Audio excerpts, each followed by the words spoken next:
That మళ్ళీ miss అయింది.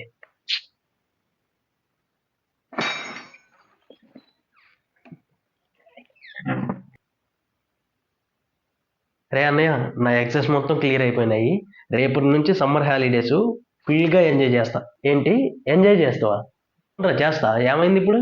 ఏమైందా? నేను నిన్న ఒకటి అడుగుతా కానీ చెప్తావా? దాందేముంది, అడగరా చెప్తాను. నేను జాబ్స్ కోసం ఎన్నాళ్ళుగా ట్రై చేస్తున్నా. దగ్గరగా ఒక 2-3 ఇయర్స్ అవుతుంది. అయితే ఏంటి?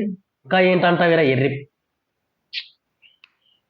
చూడు, నేను ఒక విషయం చెప్తా, గుర్తుంచుకో.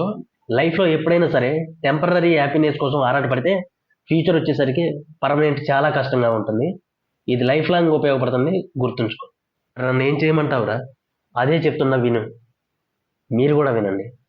ఈ వీడియో చూసే వాళ్ళలో ఎవరైనా పేరెంట్స్ ఉంటే మీ పిల్లలకి తప్పనిసరిగా ఈ సమ్మర్ హాలిడేస్లో ఏఐని పరిచయం చేయండి, ఏఐని నేర్పించండి.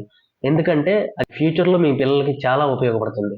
వీడియోలో మీకు 1% అయినా నిజం ఉంది అని అనిపిస్తే తప్పనిసరిగా ఈ ఛానల్ సబ్స్క్రైబ్ చేసి నన్ను మరింత ముందుకు నడిపిస్తారని కోరుకుంటున్నాను. Thank you.